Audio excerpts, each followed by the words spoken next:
Bueno, bueno, pues muy buenos días a todas, a todas. En verdad, con mucha satisfacción les damos esta bienvenida a la última sesión de este primer ciclo de conversatorios virtuales, Horizontes por Pospandemia, Diálogos desde las Ciencias Sociales. Quiero agradecer a todas, a todos los profesores que han apoyado al Centro de Estudios Políticos en la coordinación de cada una de las sesiones mediante la generación de diálogos verdaderamente inteligentes acerca de temas que hoy resultan fundamentales para la reflexión en las ciencias sociales y en la ciencia política. También quiero agradecer a quienes han asistido a los conversatorios y han enriquecido el debate con sus atinadas preguntas y comentarios. El cierre de este exitoso ciclo no puede dejar de ser magistral. Mi agradecimiento infinito a la doctora Judith Boxer por acompañarnos desde el inicio del ciclo y por la organización de esta última mesa, de la que con toda certeza surgirán ideas frescas para seguir pensando sobre la crisis, la democracia y las ciencias sociales. El tema de la pandemia nos mantiene con una gran distancia física de nuestros espacios de trabajo, de nuestras comunidades. No obstante, hemos encontrado en estas herramientas tecnológicas, pues formas de acercamiento que en otros momentos eran impensables. Y gracias a estas herramientas, pues hoy podemos contar con la presencia desde esta sana distancia, con la presencia del doctor Michel Bebiorca, quien en muchas ocasiones ha visitado nuestro país y apoyado diversas iniciativas en el programa de posgrado en Ciencias Políticas y Sociales de la UNAM y también de la Revista Mexicana de Ciencias Políticas y Sociales, y a quien le agradecemos haber aceptado participar de manera virtual en esta sesión.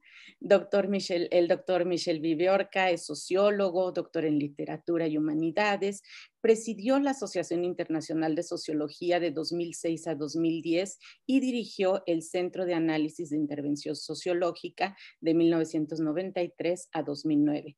Desde julio de 2015 es presidente de la Fundación Maison de Sciences de l'Homme, dirige la revista Socio, que fundó en 2013, y es miembro de varios consejos editoriales de revistas internacionales. Su investigación se ha centrado en los movimientos sociales, la democracia, el populismo, el terrorismo, el racismo, el antisemitismo y la violencia temas que ha plasmado en muchos libros traducidos a los principales idiomas y que le han valido el reconocimiento internacional.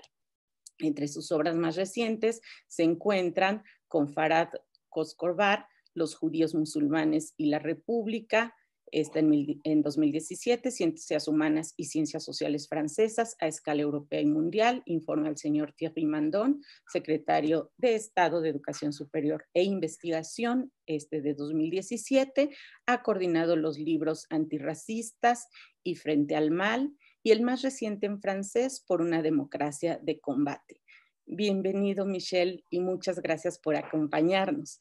Les presento también a la doctora Judith Boxer-Liberand. Ella es doctora en ciencia política, investigadora y profesora de tiempo completo de nuestra Facultad de Ciencias Políticas y Sociales de la UNAM, miembro de la Academia Mexicana de Ciencias, del Sistema Nacional de Investigadores, nivel 3 de CONACYT.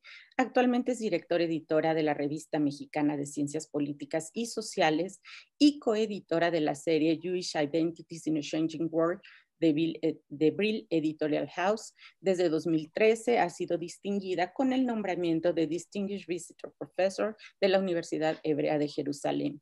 Es Premio Universidad Nacional en Investigación y Investigación en Ciencias Sociales en 2015.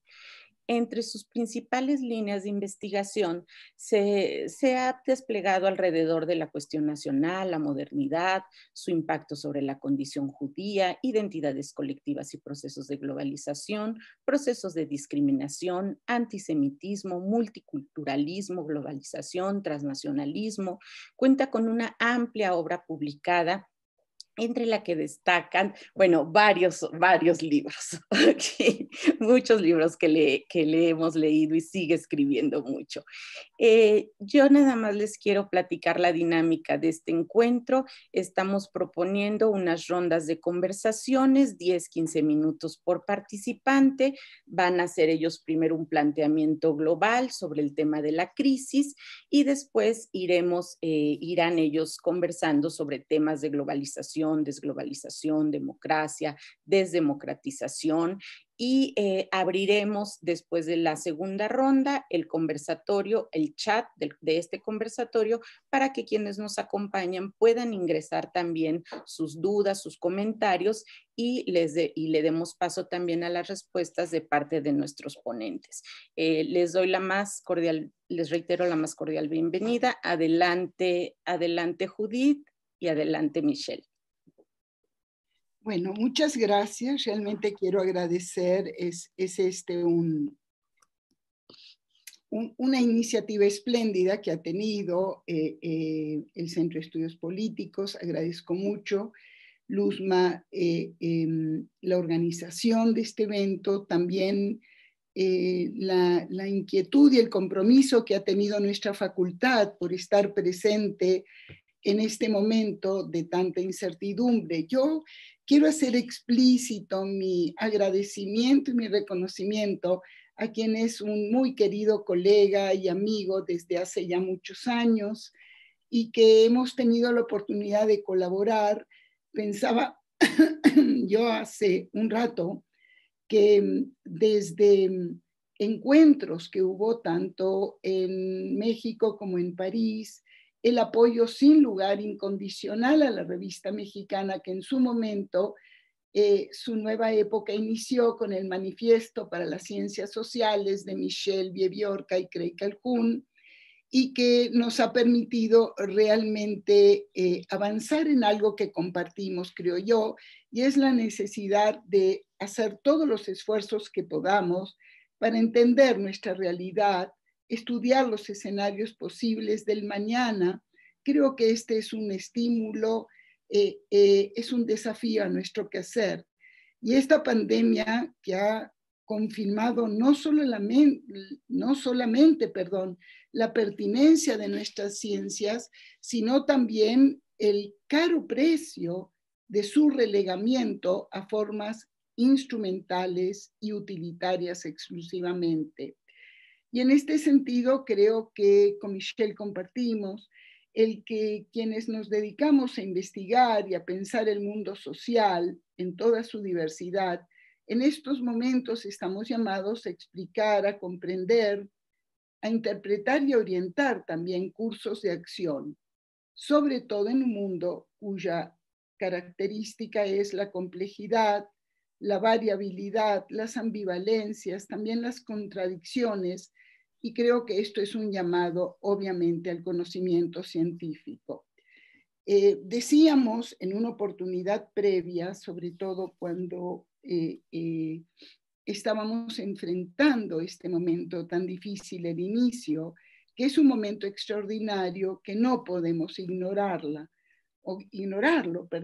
y en este sentido lo vemos como un desafío a la humanidad, a la vida social, a la democracia y a las ciencias sociales.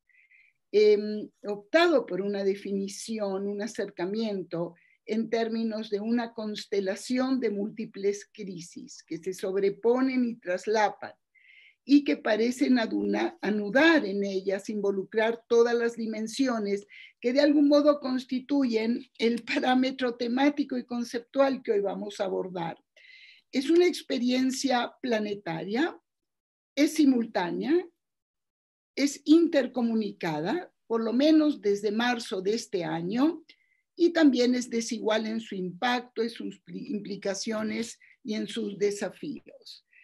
En esto yo diría puntualmente, se conjunta una pandemia, una amenaza sanitaria ocasionada por esta nueva mutación de un virus poco conocido y que atraviesa fronteras.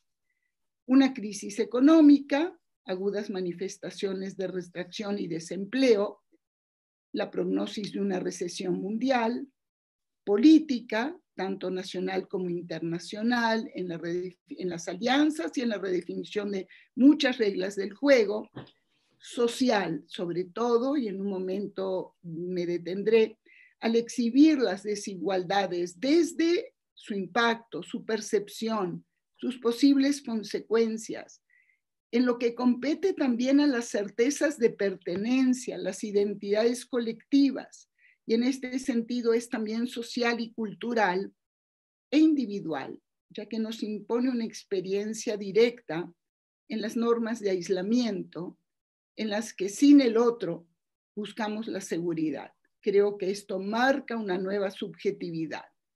La pandemia opera como una fuerza, diría yo en este sentido, magnificadora para todos los actores sociales y también como un lente magnificador para nosotros, para quien observa, para quien estudia la sociedad.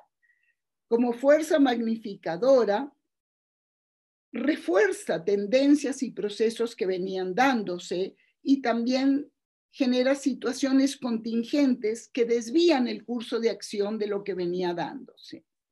Se magnifican tensiones y fricciones dentro de las sociedades, entre los estados, entre las regiones, y también para nosotros se magnifica nuestro lente analítico, desde donde lo vemos, porque lo que estamos viendo son patrones muy complejos y contradicciones entre tendencias sociales que se hacen más visibles en todo sentido, en la estratificación social, en los sistemas políticos, en el ordenamiento geopolítico. Todo aparece como más crudo, más ajeno al ropaje que tenía. Y obviamente dentro de esto creo que hay una fuerza y una vulnerabilidad humana, los dos. La capacidad de respuesta de la condición humana y también la conciencia de vulnerabilidad. Ahora, frente a ello, la respuesta de los gobiernos, tanto en los tiempos como en las capacidades instaladas, nos demuestra que hay condiciones desiguales, deficitarias, fragmentadas, y también hay un desempeño difícil que fue advertido por expertos y por experiencias pasadas.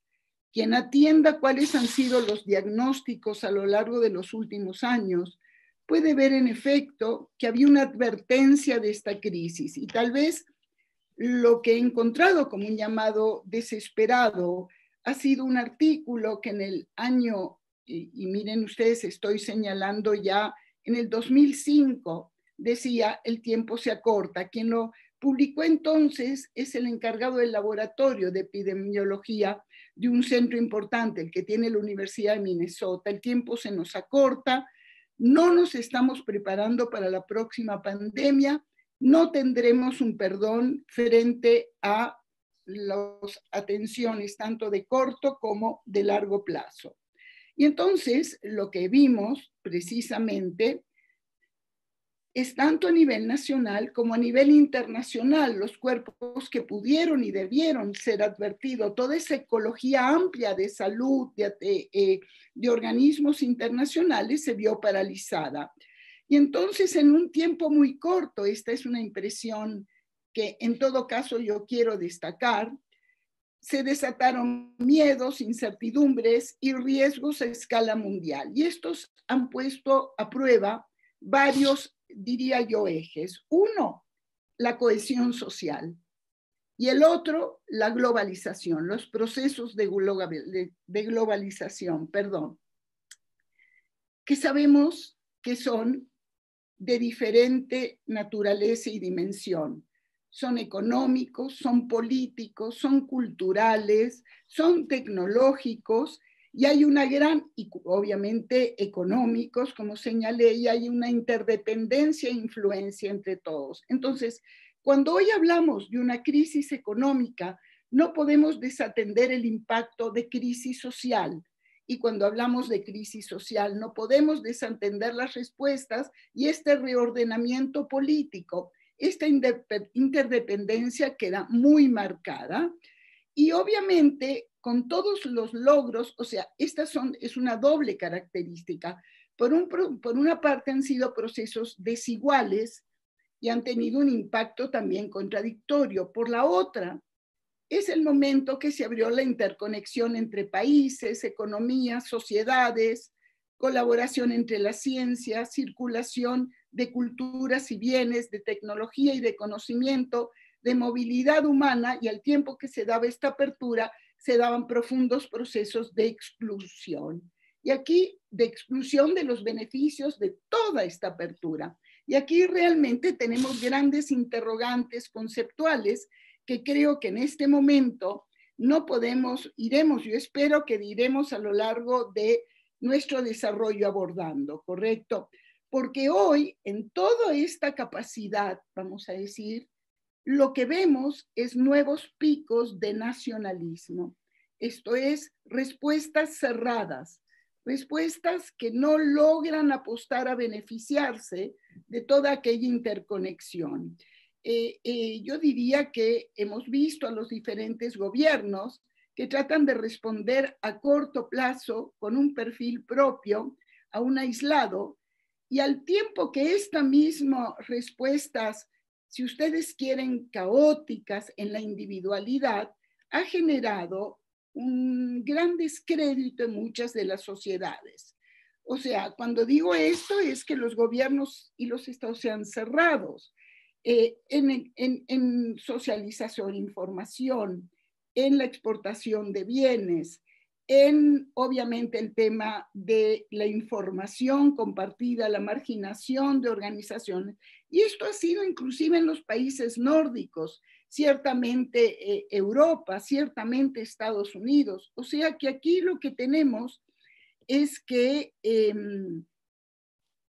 por este tipo de respuesta, yo señalaría que lo que está puesto en juego son precisamente las capacidades de los gobiernos y los estados, los estilos de gobierno, su efectividad o inefectividad, decíamos hace un momento, la cohesión social, la organización de esta cohesión social, la capacidad que tienen y los resultados diversos y en una mirada comparativa también replantean una dimensión civilizatoria y geopolítica, Occidente y la emergencia y el movimiento hacia Oriente.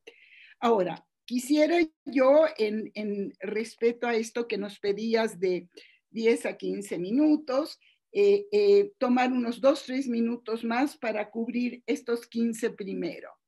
Entonces, tal vez cerrar esta primer parte diciendo que la pérdida de credibilidad, la fractura en la representatividad, plantea, y aquí creo que es importantísimo tener hoy a Michel con nosotros, sobre todo en su último libro, este desafío a una institucionalidad democrática, a un asalto al Estado de Derecho, a procesos de autocratización.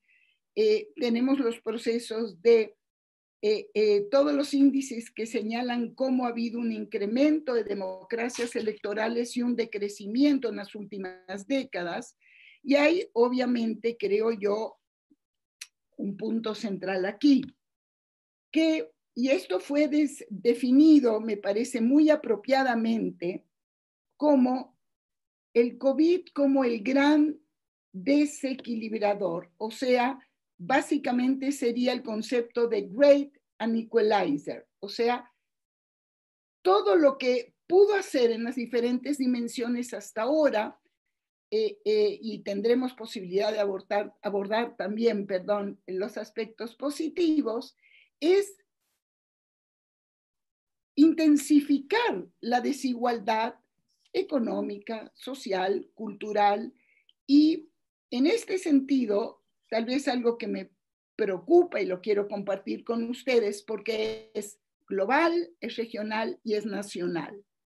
Y tiene que ver con el hecho de que, como el PNUD, en el Programa de Naciones Unidas, correcto, señaló, es una crisis también en los índices de desarrollo humano, que están decreciendo de un modo dramático y lo diagnostican como resultado de la caída masiva del acceso a la educación efectiva, relacionada hoy por hoy con el acceso desigual al Internet, a los servicios, sabemos nacionalmente, al acceso a la luz, por ejemplo. ¿Dónde el impacto?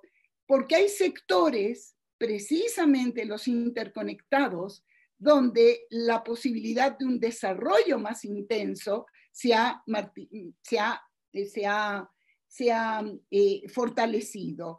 Y esta desigualdad creo que la tenemos que ver por región, por país, por clase, por género y por etnicidad. Esto me parece que es muy importante. Las predicciones en general tienden a coincidir y obviamente, si me permite cerrar esta primera o lo dejamos para la próxima para aterrizar a América Latina, sin lugar a duda, como región y nosotros como país, nos encontramos en una situación realmente que debemos atender sobre la posibilidad no solo de diagnosticar bien la crisis, sino también de encontrar soluciones potenciales a ella, que tiene que ver tanto con la dimensión política, el debilitamiento de democracias, como con la dimensión de lo que podríamos llamar una democracia social. Y aquí detengo para que Michelle, por favor, se incorpore a esta sesión con sus planteamientos. Bienvenido, Michelle. Muchas gracias a Judith. Es un placer de ser hablando con ella, hablando con todos vosotros. Y bueno, eso es la globalización. Es decir, yo soy en un pequeño pueblo del sur de la Francia, vosotros no sé dónde, no, y no únicamente en México, y por eso y podemos comunicar. Y bueno, entonces, gracias a Judith y gracias a todo lo que hacen posible que tenemos este encuentro. Yo quiero hacer 3 tipos de comentarios para abrir esta discusión. El primer punto es sobre la relación entre democracia y ciencias sociales. Le voy a decir de manera muy breve. Qué gusto. Hoy día, con la pandemia, con el virus, es claro que todas las ciencias sociales tienen un papel, tiene algo a decir, que cada una de las ciencias sociales puede hablar de manera disciplinada, pero que mucho más interesante es cuando el debate es pluridisciplinario. Me perdona mi castellano, pero bueno, yo hago el mejor que puedo. Entonces, para hablar de ciertas disciplinas y dar ejemplos. La demografía. Yo tengo un muy buen amigo que Judith conoce, Hervé Lebras, que ha publicado en francés un artículo muy interesante sobre la expansión nacional en el territorio nacional francés de la pandemia. Y es una demostración con figuras estadísticas muy interesante. No hay un tema, pero 2. El primer punto es que la expansión del virus no es social, es territorial. Es cuando hay mucha gente que se encuentran por un partido de fútbol o por un espectáculo con miles o miles de personas, a este momento, o cuando un grupo de evangelistas se encuentra, que fue el caso en Francia, el momento, bueno, es en este tipo de momento que el virus se desarrolla. Entonces, eso es una expansión territorial. Y después hay una segunda lógica que es más social. Es decir, hay grupos que son más que otros víctimas de la pandemia o más que deben vivir con ella diferentemente de otros. Es decir, hay 2 lógicas, una lógica territorial y una lógica social. Y las 2 no son necesariamente las mismas. Segundo punto, la historia. Debemos hacer comparaciones históricas. Y aquí el único, tal vez podemos hablar más de eso después. El único que quiero decir es que cuando hablamos de historia, debemos saber si hablamos de historia a corto plano o historia de larga duración. Y aquí tal vez voy a dar un ejemplo muy interesante que yo he leído. al final del siglo XVI y cuando empezaba el siglo XVII, fue un volcán que pone mucho polvo en la atmósfera y que hace que el sol no lleva hasta la tierra bien. Y por eso viene el frío. Y durante 50 o 60 años fue lo que los historiadores llaman la pequeña era glacial, de glaciación. Y este historiador que habla de eso, yo he leído un libro reciente sobre eso, dice, el historiador dice, cuando empieza el tema, es terrible, muertos, pobres, se dicen que las mujeres son culpables, se queman las mujeres, se dicen que los judíos son culpables, se matan a los judíos, epidemias, no, terrible. Pero dice el mismo historiador, después de 20 o 30 o 40 años, este momento histórico fue cuando se inventa la modernidad en Inglaterra o en Holanda. Es decir, que a corto plazo es terrible y con otra perspectiva en el tiempo las cosas cambian. Podemos hablar de sociología, Rodita dice muchas cosas. Podemos hablar de inegalidades, podemos hablar de estratificación social, podemos hablar, tal vez para mí es más interesante, cuáles son los grupos que son capaces de acción y cuáles son los grupos que no son capaces de acción. Después, si le quieren, podemos dar ejemplos. En el caso francés es muy claro. Debemos hablar, y Judith le hace un poco en términos de antropología. Es tal vez una ruptura cultural, una ruptura antropológica que tal vez va a empezar. Pero aquí hay que discutir, porque, bueno, se sabe muy bien que si un fenómeno de este tipo no es de mucho más meses, la gente le van a olvidar. Va a regresar a la vida de antes. No es el mismo si es años y años a vivir con un virus. Entonces, es un debate muy importante. ¿Cuáles son las condiciones que hacen que lo que vivimos es una ruptura antropológica o que es un momento difícil para nuestras sociedades? Esas son cuestiones interesantes. Entonces, y para acabar con este primer punto, tal vez es interesante de saber que lo que llamamos epidemiología no es únicamente un tema medical, es un tema de ciencias sociales. Epidemiología, yo puedo discutir con médicos y me gusta mucho del debate con ellos, pero aquí hay una pluridisciplinaridad que no es únicamente entre las ciencias sociales, donde un sociólogo y un médico tal vez pueden discutir. En Francia, el presidente de la República ha creado un consejo científico sobre el virus. Y hay tal vez 12 o 14 miembros. Dentro de los miembros hay médicos, epidemiólogos y sociólogos, antropólogos. Hay un poco de todo y es muy importante. Bueno, ese era mi primer punto. Después, para hablar también con Judith, ¿cuál es la naturaleza de la crisis? Claramente no es únicamente una crisis sanitaria, es una crisis sanitaria. Es mucho más. Y es mucho más, es una crisis económica, también eso es muy claro, es una crisis geopolítica, mira las relaciones entre la China y los Estados Unidos, por ejemplo, es una crisis geopolítica, es muy claro, pero tal vez podemos pensar las cosas de manera un poco diferente. Y aquí yo quiero hablar, decir el nombre de una persona que fue un amigo de Judith y un amigo mío que se llamaba Ulrich Beck, porque fue el pensador, el fundador del pensamiento sobre la crisis de este tipo. Ulrich Beck, que desapareció hace 3 o 4 años, en 2005 me parece, 2015, perdona, me parece.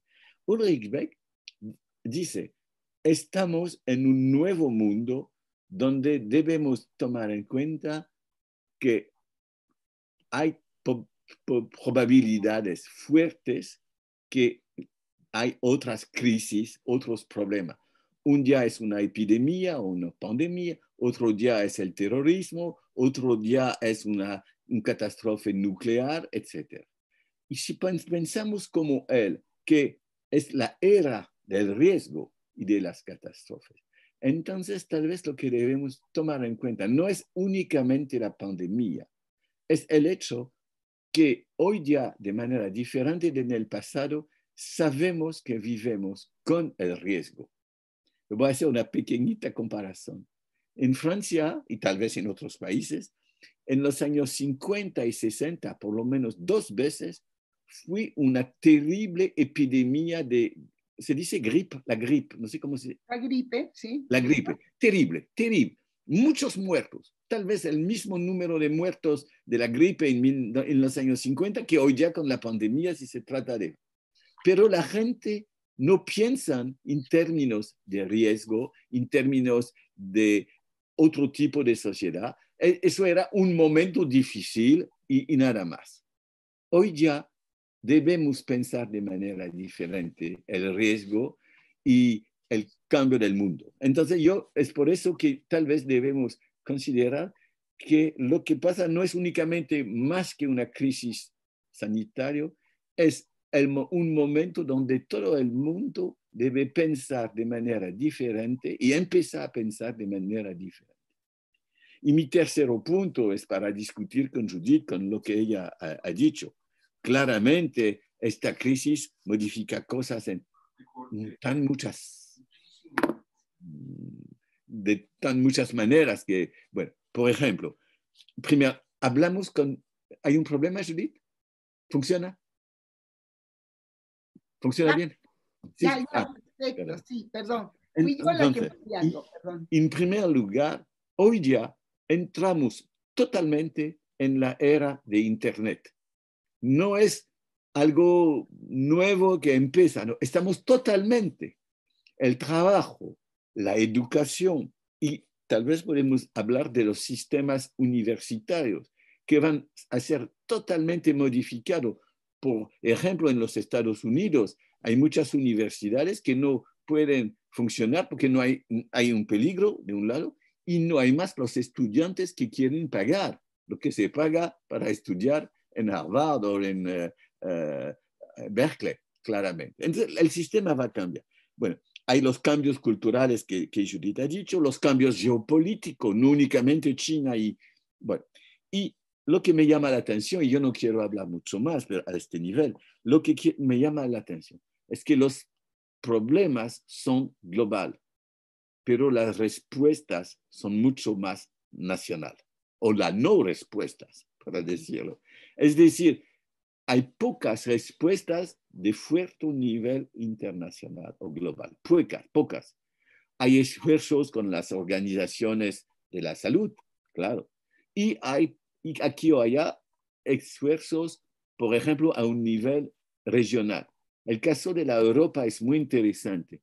Cuando empieza la crisis sanitaria, la respuesta fue casi nula, muy pocas cosas. El único acuerdo era para cerrar las fronteras. Mira, dentro de la Europa. Eso fue el primer acuerdo importante, el contrario de la Europa. Pero después vienen discusiones económicas y esfuerzos de toda la Europa para ser un poco más solidaria en frente del virus en términos económicos. Entonces, aquí hay una respuesta que tiene dimensiones europeas. Entonces, eso es muy importante. Y para acabar, el último punto, Judith ha dicho cosas, pero yo lo quiero también decir. El tema de la movilidad va a cambiar totalmente. Mira lo que pasa con las aerolíneas, mira, y con las industrias aeronáuticas. Mira lo que se dice sobre el coche, el uso de los coches, y eso conectado con temas ecológicos muy importantes que son temas globales. Porque si yo utilizo mi coche aquí en el sur de la Francia, yo voy a contribuir a la polución del mundo y no únicamente a la polución de mi país. Entonces, aquí son para mí ciertos temas que debemos discutir Y por eso yo pienso que es muy útil este tipo de encuentro. Muchas gracias, Judith. Y es muy útil de saber que me parece que las ciencias sociales pueden contribuir, tal vez no a solucionar los problemas, pero por lo menos a dar luces sobre los problemas. Entonces, yo no soy político, Judith no es política, pero tal vez los políticos pueden hacer algo de lo que estamos discutiendo. Eso es. Muchas gracias.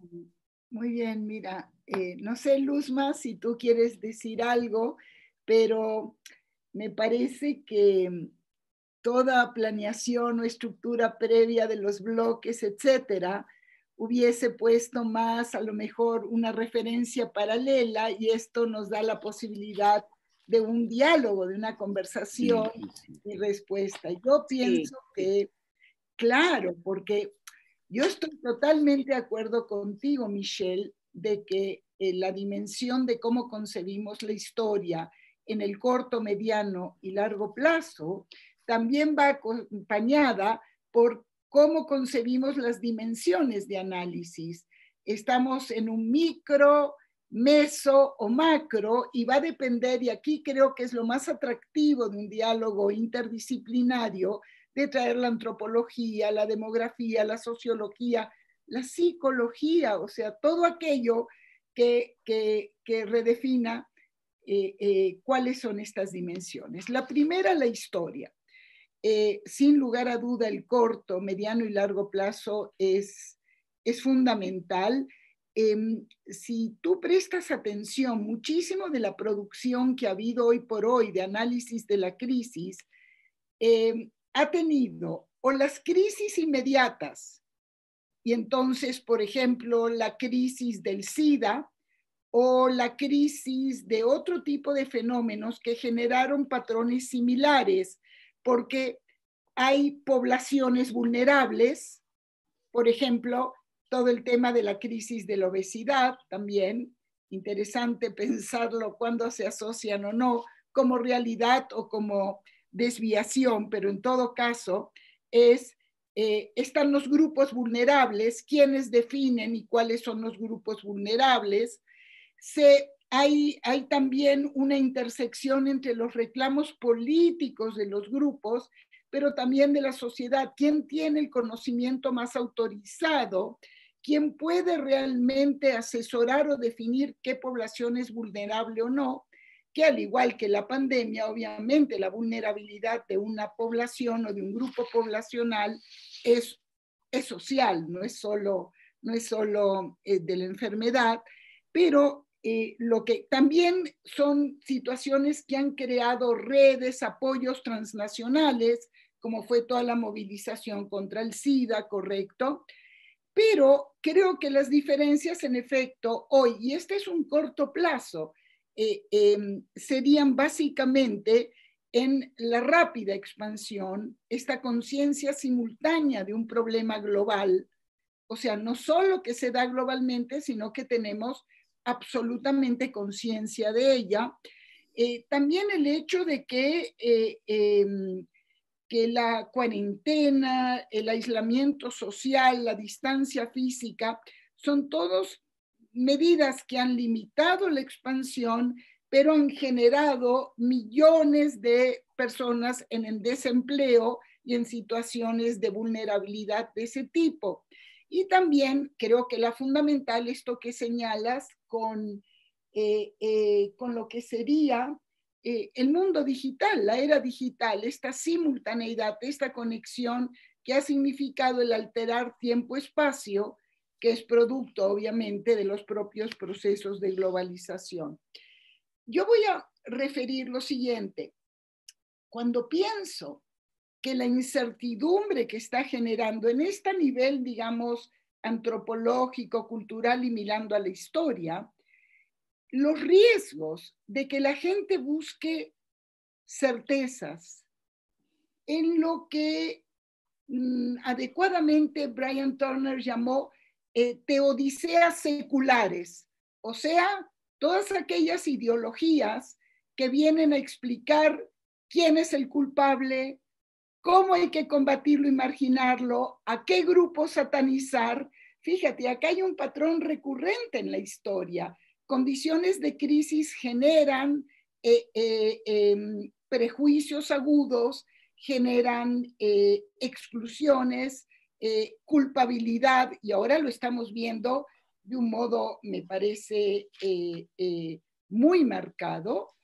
Y lo segundo, que si comparamos, no en el largo plazo, pero sí en el siglo XX, tenemos dos escenarios potenciales que podríamos compararlo. ¿O qué sucedió después de la crisis del 29? Donde lo que se dio fue básicamente todas las posibilidades, no hubo una respuesta. Hubo afianzamientos del New Deal, de democracias liberales, hubo el preámbulo del nazismo, hubo también la situación más tenue, digamos, en zonas como América Latina, etcétera, más moderadas, con excepciones que siempre tuviste, como fue todos los golpes militares en el sur. Entonces, creo que ese es un referente que lo podemos tener. ¿Cómo imaginar que el mundo globalizado por estas respuestas nacionales y estas respuestas regionales tendrá respuestas diversas? Esto me parece que la historia lo señala. Y sobre todo en estas teodiceas seculares, las religiosas las estamos viendo, las conocemos, están más identificadas. La búsqueda de la espiritualidad que tienen los diferentes grupos, pensaría que el fascismo realmente fue una respuesta de ese tipo, que en la línea de análisis con los populismos contemporáneos hay una gran distancia precisamente en esta articulación ideológica. Pero también sabemos que hoy por hoy la crisis es un terreno fértil para generar centralización y concentración del poder y situaciones, digamos, de liderazgos de nuevo tipo, más populistas, que vamos a decir que, bueno, América Latina los gestó y los conoció previamente, Europa más de derecha, América Latina más de izquierda, pero hoy, pues, digamos, miremos norte-sur y vamos a ver todos los diferentes tipos que se dan. Entonces, creo que es muy bien. Y el punto que quisiera enfatizar mucho, porque en tu trabajo me parece que hay un espléndido desarrollo, y esto en el pasado hemos tenido posibilidad de dialogar, y es el lugar de los nuevos temas para las ciencias sociales. Esto es, aquellos que llaman un cambio de paradigma, donde estemos abiertos a ver cuáles son estos nuevos temas que, si bien teníamos preocupaciones, hoy aparecen con una nueva luz. Inclusive los fundamentos mismos del ordenamiento social y político, inclusive diría yo el concepto mismo que bien hiciste en traer el recuerdo de Ulrich Bleck con el concepto de riesgo, y cuál es esta sociedad global del riesgo y cómo se aborda lo público y lo privado. Me parece que aparece como espacios lo íntimo que cambian el ordenamiento familiar.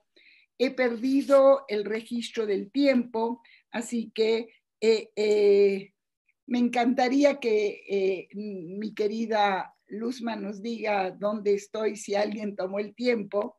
Venía yo muy preparada con la tecnología de marcar yo misma. No, vas muy bien. Llevas 6 minutos. Bueno, entonces podemos tener unos minutos más.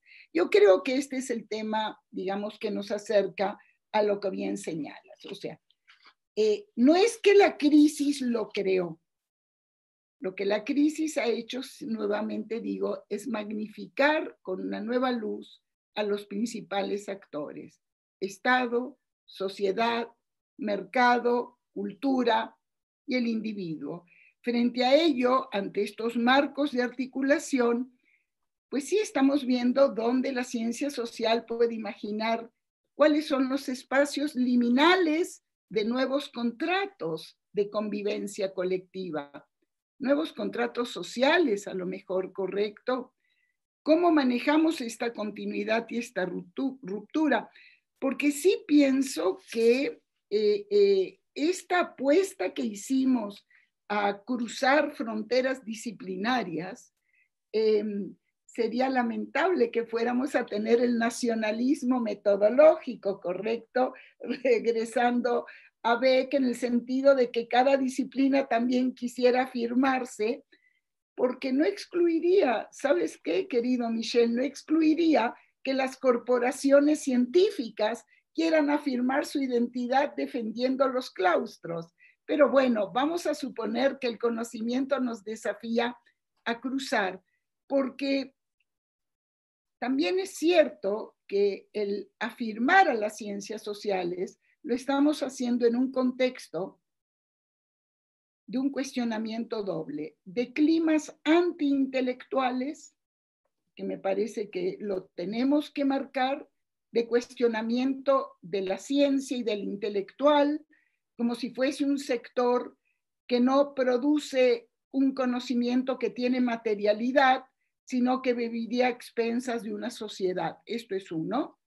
Y dos, lo vimos también, mira, no estoy alejada, las tensiones y pugnas entre la comunidad científica de los epidemiólogos, los científicos de la salud y la comunidad de los economistas. Aquí tuvimos realmente disputas muy serias y me parece que quien más, los gobiernos que lograron aglutinar este tipo de consejo como el que señalabas en Francia ahora, que lo tuvo Alemania, me parece que da lugar a una visión más integral. Y ahí sí tenemos mucho que aportar como ciencias sociales, me parece. Nosotros que no somos llamados ciencias duras, tenemos que ver con problemas duros, no blandos. Y esto es lo que estamos hoy viviendo. Entonces, la transdisciplinariedad, sin lugar a duda que se exige asimismo traer de regreso a la historia las ciencias sociales. Francia fue aquella que generó toda esta idea de las ciencias sociales, la historia como madre de las ciencias sociales. Y aquí me parece que la mirada al pasado es también para entender la acción, o sea, qué sucede cuando se genera parálisis de pensamiento, parálisis de acción, y concluiría esto afirmando lo que señalas y abriría para que dialogáramos, si tú estás de acuerdo, en esto de quién y cómo se definen los grupos vulnerables, porque me parece que a diferencia de las epidemias como, digamos, como pudo haber sido la crisis generada por epidemias previas o por una problemática biológica social como fue lo del SIDA, nos permite distinguir los grupos y tratar de ver cuál es el impacto. O sea, me parece que hubo una generación de posguerra, hubo una generación post-68, lo hemos analizado. ¿Qué sería también la generación del COVID? O sea, ¿qué experiencia tendría? Y en el otro extremo, esta definición tan aguda de los grupos de edad como grupos vulnerables, que creo que en el fondo me recuerda una caricatura de Quino, no sé si conoces Michel Aquino, el gran caricaturista y humorista argentino, que tenía una gran caricatura donde hasta arriba estaba digamos, la crisis representada y abajo estaba la clase media deteniendo y diciendo no empujen, ¿no? No empujen. Ahora nosotros vemos también un poco a los jóvenes viendo, ¿no? a esta situación, o al revés, perdón, los jóvenes empujando en esta visión de la vulnerabilidad y, digamos, los grupos adultos y adultos mayores, cuya precariedad mucho tuvo que ver con la desatención de los estados a sus necesidades como jubilados o como expuestos a casas de ancianos desatendidos. Y creo que aquí tienes mucho que decir, Michelle, tú también, cómo nosotros hoy estamos viviendo esto. Me parece que con esto concluiría esta primera parte, ¿correcto? La diferencia en la historia con momentos previos y cómo y quién define cuál es el conocimiento autorizado, cómo los gobiernos pueden hacer caso omiso de ello o no. Y por último, en esta visión global, ¿cómo se define la vulnerabilidad social de ciertos grupos? Bueno. Nada más un paréntesis, Michelle. Vamos a empezar, vamos a abrir el chat para la gente que está aquí en el aula y para que empiecen a incorporar preguntas sobre estos temas que se están discutiendo. Adelante, Michelle. Yo puedo hablar, yo tengo... Sí, sí, por favor. Sí, sí. Bueno, porque hay tan muchas cosas que yo quiero hablar de manera el más breve que se puede de 8 puntos. Primer punto, ¿cuáles son las poblaciones las más o las menos capaces de acción? Yo voy a dar un ejemplo francés, que es el caso que yo conozco yo. En Francia, la gente que trabaja en el sector de la salud fueron admirables. Todas las noches, a las 8 de la noche, de la tarde, la gente aplaude dentro de la cuarentena, del confinamiento, se van a los balcones y a las ventanas para aplaudir, ¿sí? Para decir gracias a esta gente que trabajan en los hospitales. Y esta gente tiene sindicatos bastante fuertes, tiene una opinión muy favorable y una capacidad de acción muy fuerte. Entonces, hace un mes, el gobierno ha dicho, ok, vamos a organizar un encuentro entre los representantes de estas personas y el gobierno para decidir de pagar mucho mejor, mucho más a esta gente. Entonces, cuando tú tienes un grupo como este, la gente que trabaja en los hospitales, ya existe en una situación como esta capacidad de acción. Durante el confinamiento, otros grupos de personas fueron también admirables. Fue el caso, por ejemplo, de la gente que trabajan como a la caja de los supermercados. Esta mujer que viene a trabajar cuando la gente no viene a trabajar para que tú puedas comer en tu casa y que hay gente que viene a traer comida, etc. Entonces, gente que limpian, gente que trabajan en los supermercados, gente que son muy precarios, pero que fueron totalmente necesarios. Y en la prensa se habla del heroísmo de estas personas que se fueron a trabajar. Pero estas personas no tienen ninguna capacidad de acción colectiva, ningún sindicato importante. Y por eso, después, cuando se empieza a discutir de los salarios de ciertas profesiones, de estas personas nunca se hablaba. Es mi primer punto.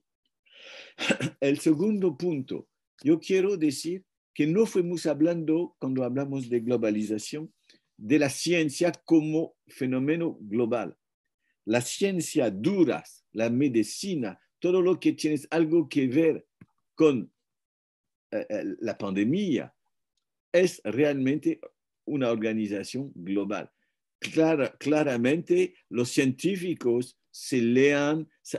Un científico que trabaja hoy día sobre el tema del virus sabe exactamente todo lo que se publica en otras partes del mundo. Es decir, hay una comunidad internacional de científicos y de médicos que funciona, pero la competición es a veces nacional. Mi tercer punto es para decir que es muy interesante de hacer comparaciones de los sistemas de salud pública al nivel nacional. Aquí un ejemplo nada más. Se dice que si la Alemania tiene resultados mucho mejores que la Francia cuando se trata de la pandemia, de los muertos y de la manera de actuar, es porque el sistema de salud alemán es mejor, es más, tiene una organización mejor, tiene más recursos, más dinero también para funcionar, pero bueno, que funciona. Es decir, hay que ver cuáles son los sistemas de salud que funcionan bien y aquí eso me parece un punto muy importante. Ahora, un tema central en lo que ha dicho Judith, lo voy a decir con palabras un poco diferentes, es la contradicción o el conflicto entre economía o seguridad sanitaria. ¿Qué queremos? ¿Que la gente pueda trabajar, que la crisis económica no es tan fuerte, o que la gente no sean enfermos, no mueran y se quedan en su casa? Es un tema muy complejo porque es un tema, como Judith le ha dicho, generacional. Si tú tienes 25 años, tal vez tú dices, yo quiero trabajar, el riesgo para mí no es tan fuerte, yo no debo pagar por los viejos que ellos no trabajan y que quieren que yo no trabajo. Eso es también conectado con el tema de la escuela y de la educación de los niños, porque si los niños no van a la escuela, se quedan en la casa, y si los niños son a la casa, la mamá y el papá a veces no pueden ir a trabajar. Hay una relación entre el funcionamiento de las escuelas y el funcionamiento del trabajo. Bueno, entonces es un punto muy importante. Ahora, hay otro punto que Judith ha dicho, hablaba muy brevemente del New Deal. Lo que me interesa mucho es, al mismo momento, cuando hay una crisis económica que es mundial, de un lado tú tienes Roosevelt y el New Deal, y del otro lado tú tienes Hitler. Entonces, la salida de la crisis puede ser Hitler o puede ser Roosevelt, puede ser el fascismo, el hitlerismo o puede ser la democracia. Yo no voy a hablar más de eso.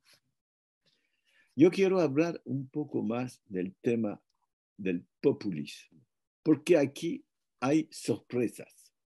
Mira, en Italia el populismo de derecha está perdiendo. Es el caso en Alemania. En España, Vox no es tan fuerte que antes. En Francia, los resultados electorales recientes del Rassemblement Nacional, es el nuevo nombre para el Frente Nacional de Marine Le Pen, no son buenos para ellos.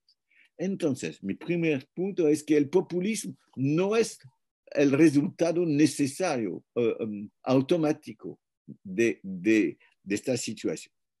Segundo punto, ¿cuáles son los países donde un régimen de tipo populista, autoritario, fue elegido y que no funciona bien?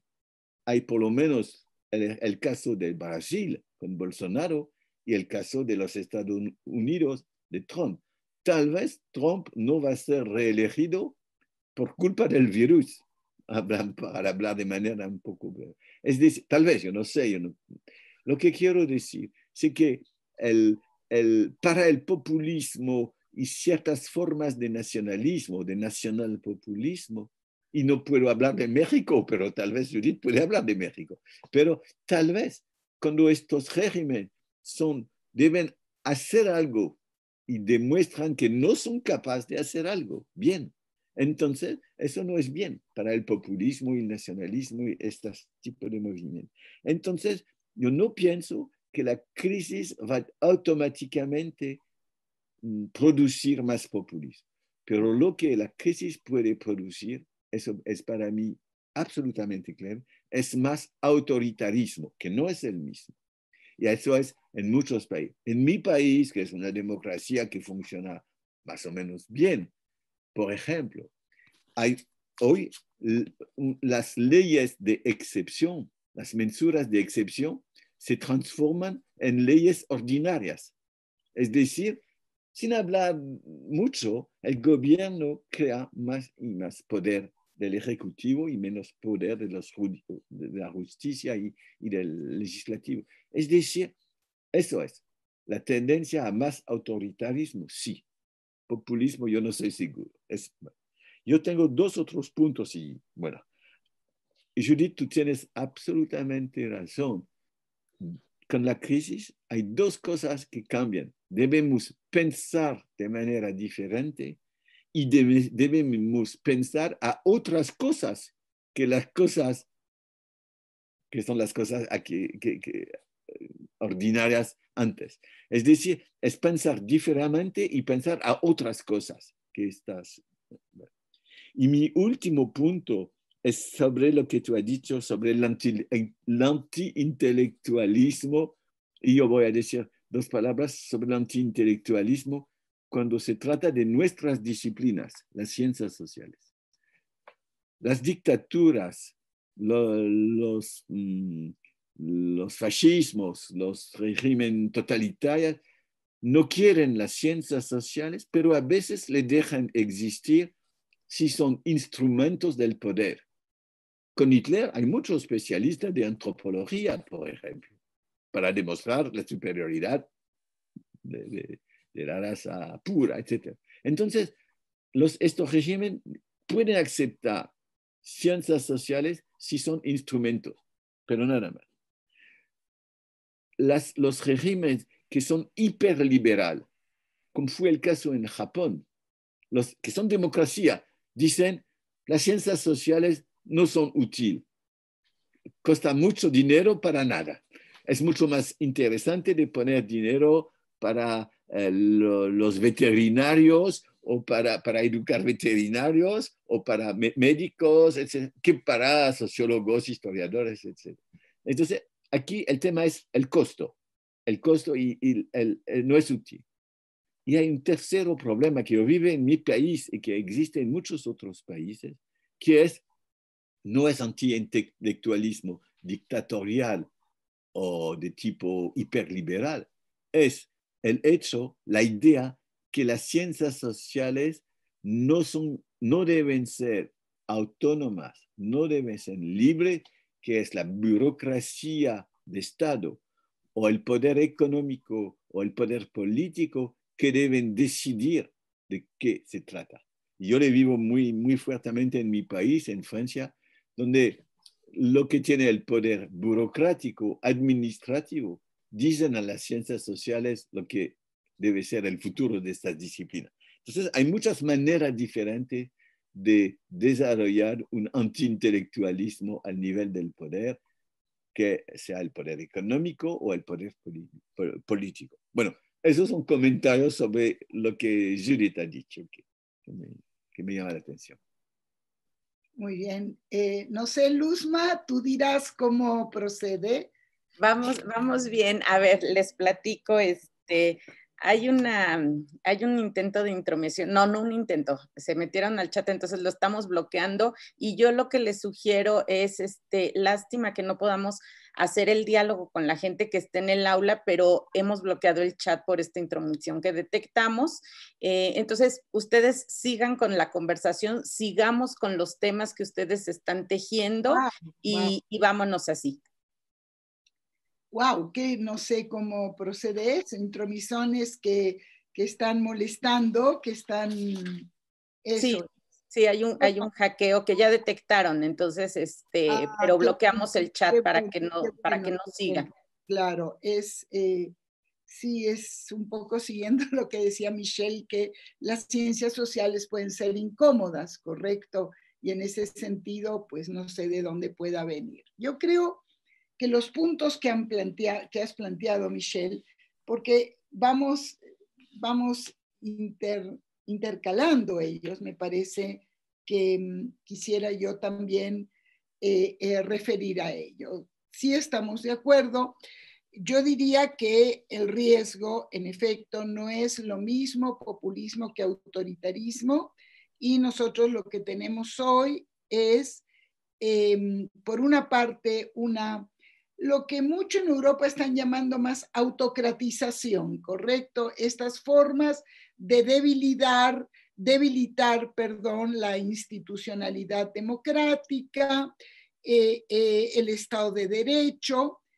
Y obviamente cuando refiero a populismo, refiero a una nueva forma de representación y de relación entre líder, digamos, y sociedad o pueblo, donde también se ven cuestionada la autonomía de la institucionalidad democrática. Entonces, estoy de acuerdo contigo, la crisis no necesariamente lleva a un otro, la crisis refuerza tendencias de centralización y concentración del poder que puede tener, en efecto, respuestas diferentes, sea en Europa o sea en América Latina, obviamente de derecha o de izquierda.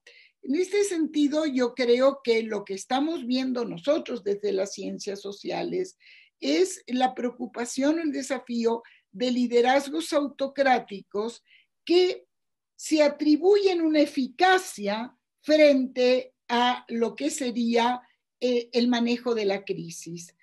Tenga bases sólidas o no, pero parecería que la concentración en una voluntad incrementaría la eficacia, cosa que no se da. Y bueno, yo creo que la lista que tenemos es amplísima, es en América Latina, es en Europa, es en el Oriente. Piensa tú, no sé, tengo a mí, yo he estado armando una lista en cuanto a los índices tanto de democracia como de autoritarismo, y lo interesante aquí es que no necesariamente, por ejemplo, en el caso de América Latina, tiene que ver con el pasado cuando se da una situación, por ejemplo, de amenaza a la democracia por golpes de Estado. No va por ahí. Entonces, me parece que esto es muy importante que tú lo señales y yo obviamente lo refuerzo. En el caso nuestro de América Latina, yo quisiera decirte que hay ciertos aspectos donde como nunca las características socioeconómicas están marcando situaciones de desventaja de los grupos. Y esto me llevaría básicamente, coincidiendo contigo, los grupos heroicos en algunos casos han sido reconocidos por el Estado. En otros casos, cuando hay una negación de la crisis, cuando esta no es asumida cabalmente, entonces tampoco son reconocidos necesariamente los grupos. Y voy a decirte que la territorialidad, la urbanización son también social. ¿Qué zonas de las capitales o las ciudades de Francia o de España o de Italia, como se han dado, han permitido los balcones y los aplausos, y donde tenemos urbanizaciones extendidas, donde realmente están lejos de muchos de los lugares donde se tratan? En el caso, voy a decirte que sí ligaría de un modo marcado economía, sociedad, política y la posibilidad de acción o no acción. Y prestaría atención hacia lo último, a donde tenemos, creo yo, el refuerzo de movimientos transnacionales, o sea, de conexión entre diferentes grupos y diferentes regiones. En cuanto a lo primero, bueno, creo que uno de los rasgos históricos, para decir, de América Latina y de México en ella, obviamente, es que las modalidades de incorporación al escenario internacional que asumieron en los tiempos de la globalización y que asumen son inconsistentes.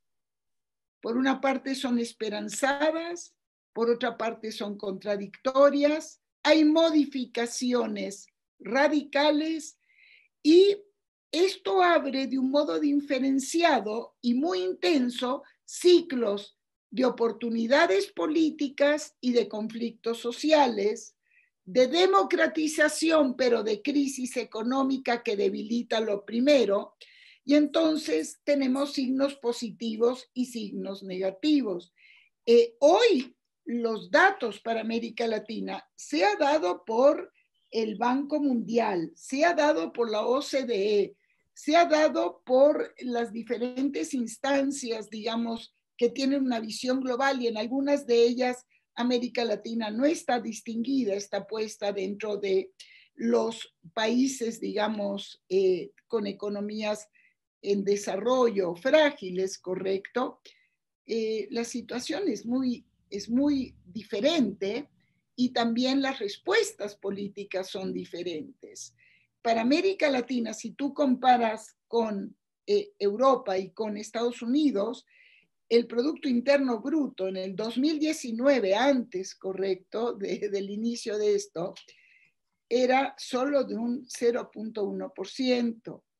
Los niveles de desigualdad siguen siendo de los más altos, ¿correcto? La pobreza extrema viene creciendo sistemáticamente desde el 2014. Cada uno de los 620 millones de habitantes era considerado pobre a fines del 2019.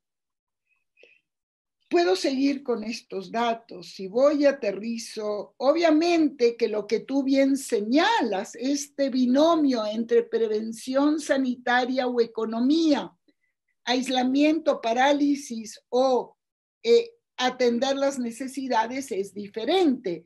Y si bien impacta a todos los niveles sociales, o sea, me parece que esto es importante, en el caso, por ejemplo, de México, ¿correcto?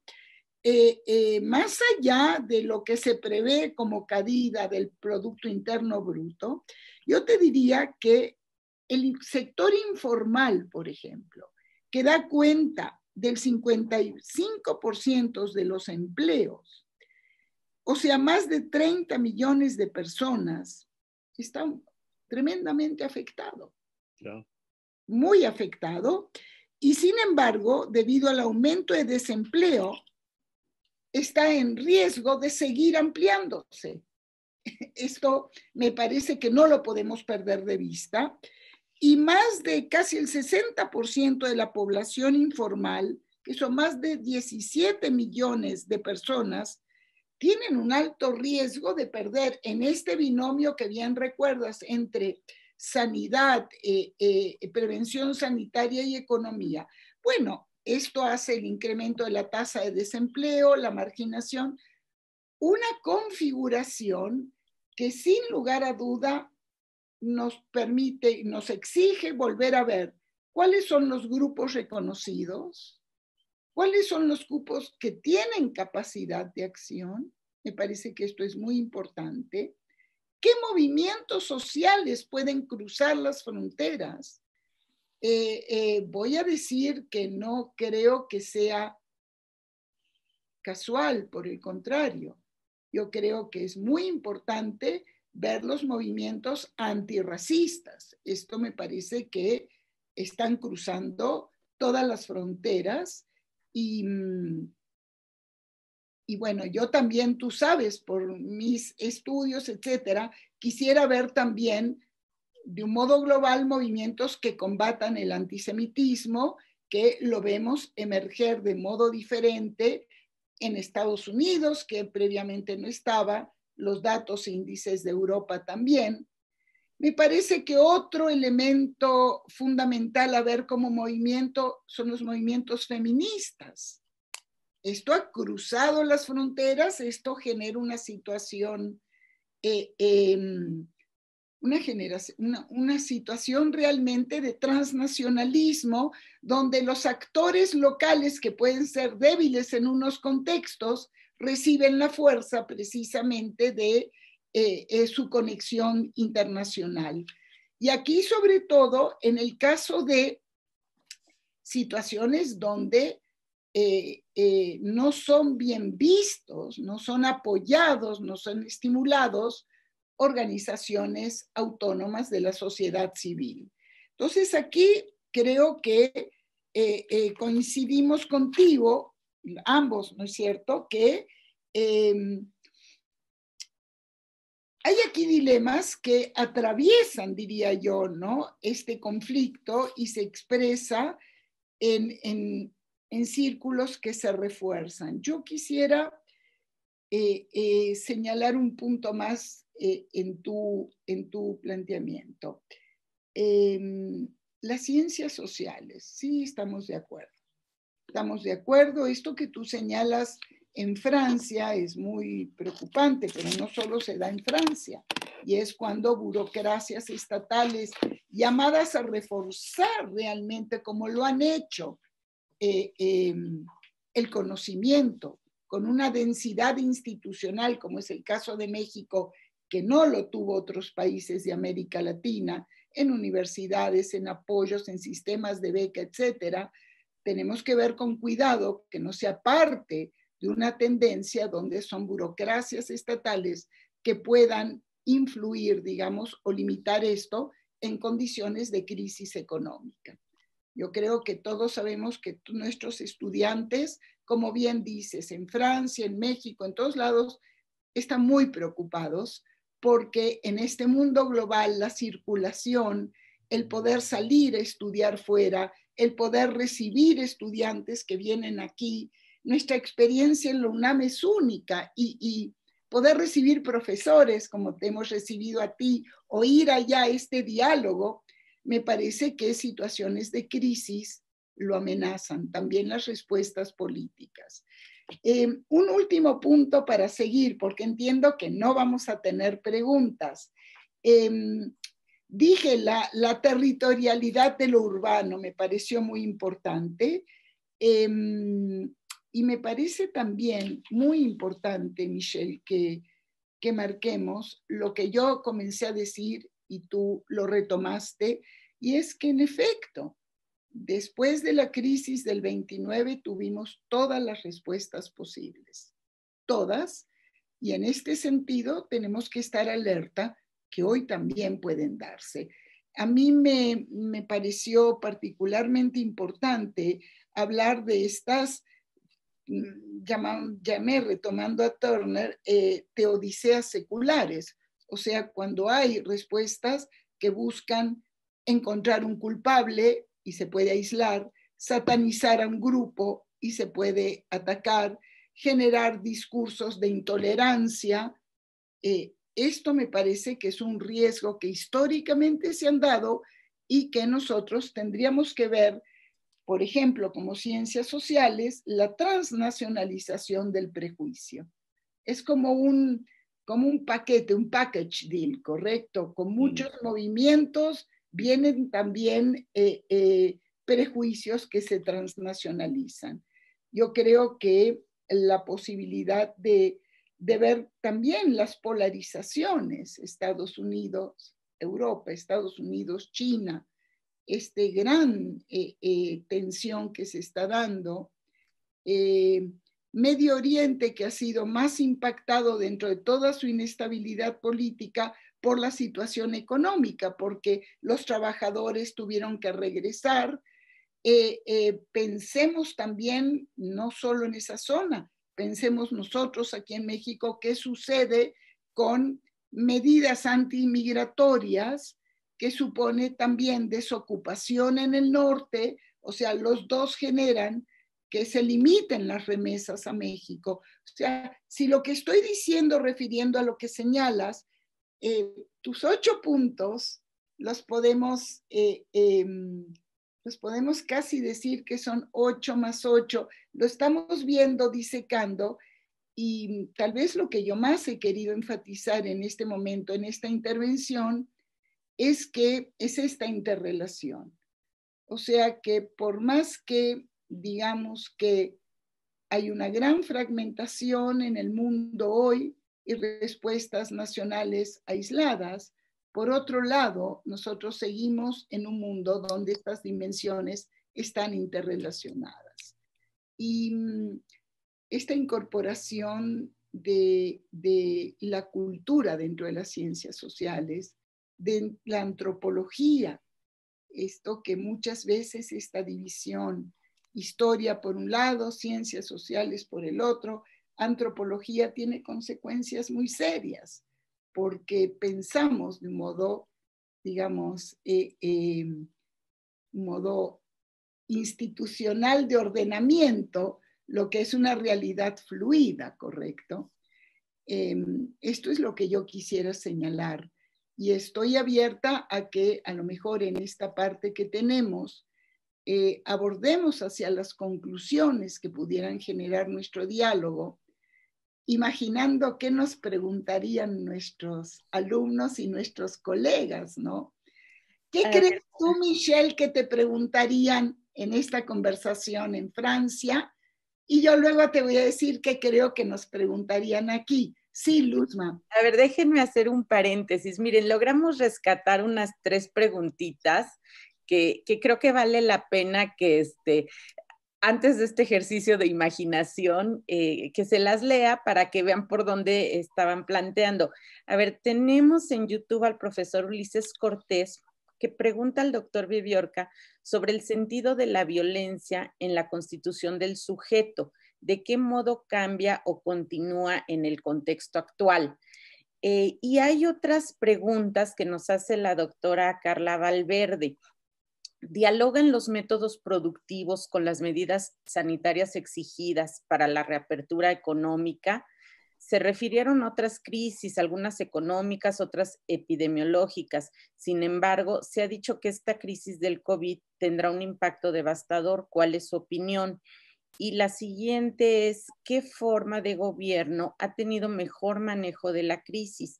Parece ser que esto revive la vieja discusión entre democracia y autoritarismo. Creo que son preguntas que podemos, que pueden ustedes incorporar ahorita para el cierre. Adelante, doctor Viviorca. Bueno, son tan muchas cosas, pero entonces, sobre este último tema, democracia y autoritarismo y todo lo que Judith ha dicho. En esta situación donde un gobierno debe tomar decisiones muy importantes y cada día otras decisiones porque las cosas cambian de manera muy rápida. En estas situaciones, los gobiernos, todos los gobiernos, dicen, necesitamos de ser libres de hacer lo que queremos hacer. Entonces, no queremos mediaciones, no queremos discutir con los representantes de los partidos políticos, etc. Hay que hacer cosas. Y por eso, en estas situaciones, siempre la tendencia es menos democracia y más autoritarismo. Pero aquí viene un debate muy importante. Un régimen autoritarista es más o menos eficiente que una democracia. Ese es un tema. Y aquí me parece interesante de modificar un poco los términos de la comparación internacional. En general, lo que hacemos es decir, el modelo autoritarista eficiente es China. Mucha gente dice eso. China es eficiente y las democracias no son eficientes, o menos. Pero yo no soy un especialista de la Asia del sudeste, pero yo sé que en Taiwán, en Corea, en Singapur, por tomar estas 3 democracias, las cosas no son tan mal. No son regímenes autocráticos y son democracia. Entonces, la comparación debe tal vez ser también, no únicamente con régimen autoritario. Lo que pasa en estos países, Corea, Taiwán y Singapur, por lo menos, y que me parece muy importante, son 2 cosas que no existen tan mucho en nuestros países. En primer lugar, la gente tiene una cierta confianza si se trata del poder de Estado, en primer lugar. Y en segundo lugar, la gente tiene una cierta confianza por el porvenir, por el futuro. Hay la idea que el futuro puede ser mejor que hoy día. Entonces, tal vez lo que debemos pensar es cuáles son las perspectivas de futuro, cuál es la relación entre el Estado y la sociedad civil. Y no es únicamente autoritarismo o democracia. Eso es mi punto en respuesta a lo que dice Judith y en lo que dice Luz también. Un segundo punto que yo quiero decir, yo soy totalmente de acuerdo sobre el tema de la urbanización, del territorio, etcétera. Y otra vez, si hablamos otra vez más, tal vez podemos discutir de manera más precisa de este tema, porque eso produce tensiones entre la gente del centro de las ciudades ricas, como París, y el país, fuera de París. Si se toma el caso francés, tal vez en México es muy diferente. Pero digamos, contradicciones, conflictos, tensiones entre una lógica urbana, moderna, bastante rica, y lógicas que no le son tanto o que viven de manera diferente. Bueno, eso es un punto. Ahora, yo soy totalmente de acuerdo con lo que Judith ha dicho sobre el antirracismo, sobre el feminismo, y yo pienso que hay ciertos nombres de movimientos que son muy sorprendentes hoy día porque funciona bien. El antirracismo que viene después del asesinato de George Floyd en los Estados Unidos es un movimiento muy interesante porque es un movimiento universalista. La gente no dice, estamos de color negra y queremos comunidades negras y queremos una cultura africana. No, dicen, queremos justicia social. Justicia social. Es decir, son gente que dice, queremos la democracia. Y hay otros países donde hay movimientos muy interesantes, incluyendo, se habla muy poco de eso en Francia, no sé en México, lo que pasa hoy ya en Israel. En Israel hay un movimiento democrático muy fuerte para protestar en frente de la política de Netanyahu. Y hay otros casos. Y entonces es muy interesante decir que hay movimientos que son movimientos para más democracia, más justicia social, que son movimientos que tienen dimensiones universalistas fuertes. Yo soy totalmente de acuerdo también con lo que dice Judith sobre el feminismo. ¿Quién puede imaginar antes que este tema va a ser tan fuerte en una situación tan difícil con la pandemia? El feminismo es muy fuerte. Hoy día en Francia, un tema político, tal vez uno de los 3 o 4 temas políticos los más fuertes, es el hecho que el nuevo ministro de la Seguridad, el ministro del Interior, es acusado de violación, se dice, sobre una mujer o 2 mujeres. Entonces, el tema no son el temas de trabajo, de empleo, no, el tema es cómo es posible que un gobierno acepta que una persona acusada, tal vez inocente, pero acusada de violación, puede ser ministro. Entonces, yo estoy de acuerdo. Lo que pasa es que hay también movimientos, hay otro movimiento fortísimo en todo el mundo, es lo que podemos llamar la ecología política. En todo el mundo, a través de la pandemia, la gente dice, las respuestas deben ser verde, de color verde, deben ser ecologistas. Y eso es muy, muy fuerte.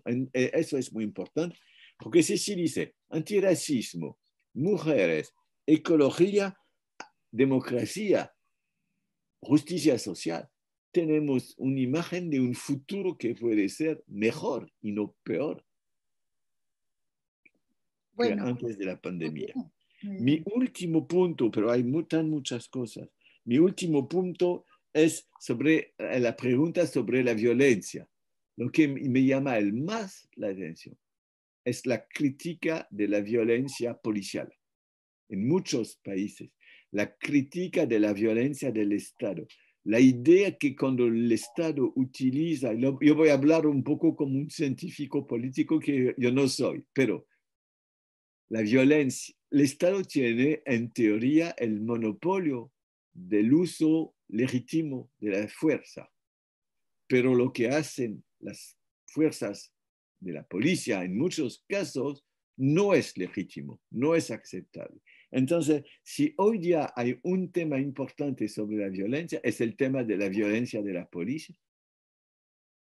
Hay gente que dice la violencia de la policía no es tan legítima y tal vez una violencia social y política puede ser legítima, pero no es exactamente el más importante. El más importante, no queremos la violencia social, no queremos la violencia política y no aceptamos los excesos de las fuerzas de policía. Es parte del debate, incluyendo parte del debate sobre el autoritarismo. Porque si el Estado utiliza la violencia policial de esta manera, tal vez es porque hay una tendencia al autoritarismo. Entonces, esas son mis respuestas. Y bueno, para responderte, Judith, hay que hacer este tipo de encuentro otra vez, pero con una posibilidad técnica que todos participan al debate la próxima vez. Pero me gusta mucho todo eso. Muchísimo. Muy bien, pues mira, Michelle, el primer punto que trajiste me parece que es importantísimo y voy a reforzar, como hemos hecho, donde hay convergencias. ¿Quiénes han sido o sea, el desafío de quién maneja mejor? Si la democracia o tiene que ser un régimen de concentración fuerte. Bien. Entonces uno podría preguntarse qué tienen en común los países que mejor han manejado la crisis. Y aquí hay también toda una discusión de cuáles son los indicadores de manejo de la crisis. Y creo que dentro de ellos, obviamente, hay muchos puntos, pero uno muy fuerte son los niveles de mortandad. Entonces, fíjate, China, Taiwán, Sudcorea, Japón, Vietnam, Singapur, ¿qué tendrían en común teniendo regímenes diferentes políticos? O sea, es bueno preguntarnos. Bueno, lo que tendrían en común, creo que son en efecto sociedades y estados donde hay un sentido de responsabilidad social, donde hay una cohesión social fuerte y donde hay, en efecto, sentido de credibilidad construida a partir de la responsabilidad.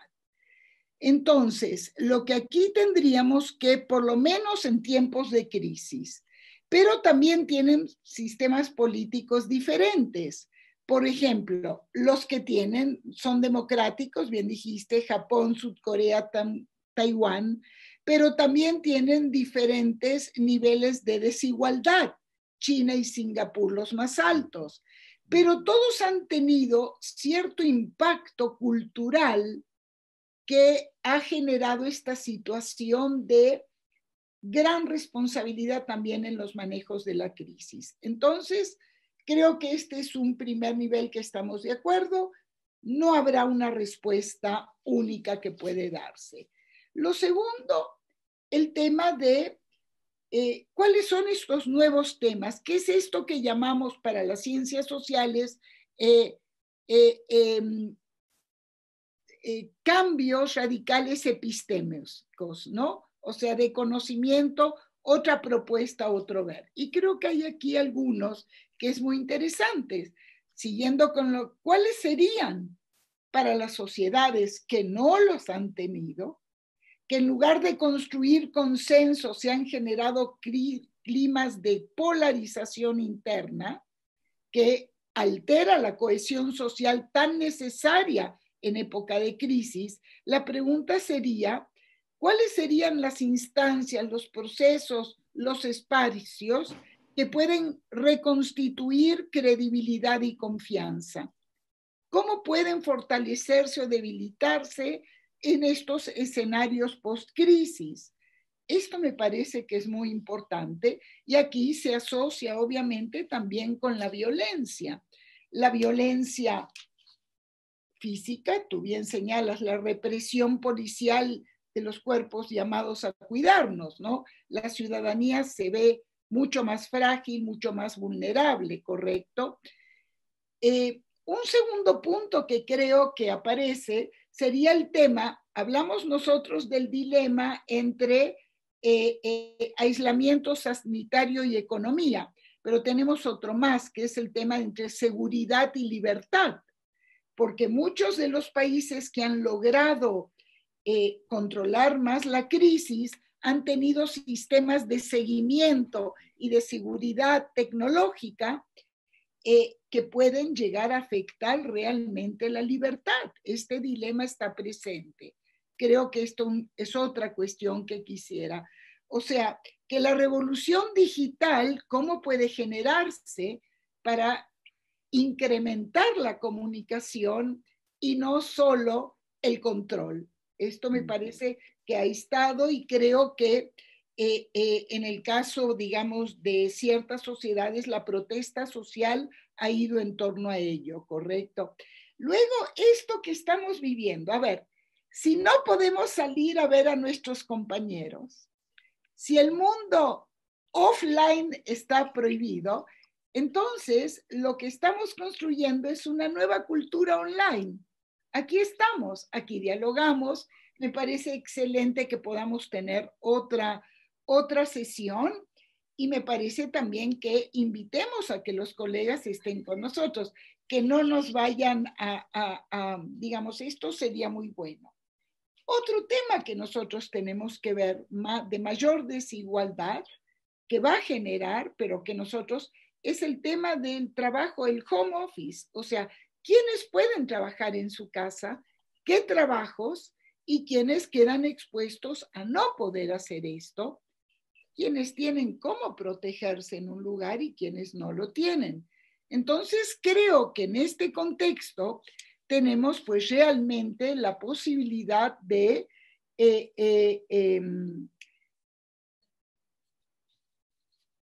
realmente abrir nuevos temas de una conversación que nos puede generar nuevas perspectivas.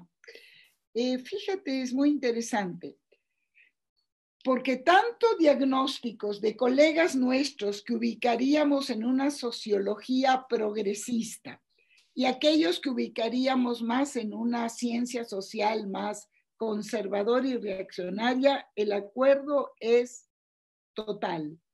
Capacidad estatal, cohesión, no polarización, aglutinamiento social para manejar algo que, fíjate, economías poderosas que han gastado miles y miles de billones de dólares para protegernos con seguridad nacional, con armamento, etcétera, acabamos totalmente desprotegidos frente a una guerra que era viral, ¿no es cierto?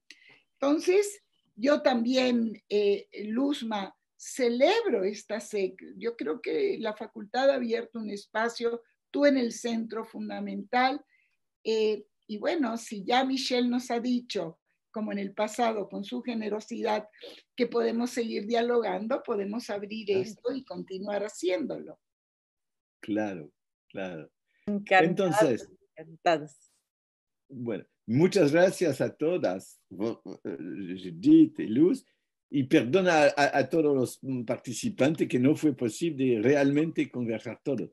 La próxima vez le hacemos con todos. Sí, sí, es verdaderamente una lástima, porque finalmente lo que estamos promoviendo, pues es un diálogo, es una discusión, es la apertura de los temas, es la posibilidad de escuchar distintas voces, planteamientos novedosos, y en verdad creo que ustedes nos han puesto, me encantó esta parte de no solamente pensar en términos de regímenes políticos, democracia contra autocracia, o temas de representación, sino otras características de las culturas, de qué más tenemos que indagar, ¿no? Entonces, creo que hay muchos temas que ustedes han tejido, y por supuesto, sí me apena mucho lo que sucedió en el chat. Sin embargo, bueno, pues son cosas que hay que recomendar ahora a Zoom, que también nos den la posibilidad de bloquear esos, a ciertos actores que intervienen así. Pero bueno, en general yo en verdad, como lo puse en el principio, me parece un diálogo magistral. O sea, han desarrollado un diálogo verdaderamente excepcional, y sobre todo colocado temas sobre los que tenemos que seguir pensando. Creo que también parte de la idea de estos conversatorios es seguir tejiendo, seguir cuestionando, seguir indagando y ver por dónde se mueven los temas en las ciencias sociales a partir de este evento de crisis. Yo en verdad no sé si ustedes quieran comentar algo más. Yo en verdad les agradezco infinitamente. Yo quiero agradecer. Yo también, mucho, mucho a todos ustedes. Muchas gracias. Y la próxima vez, entonces.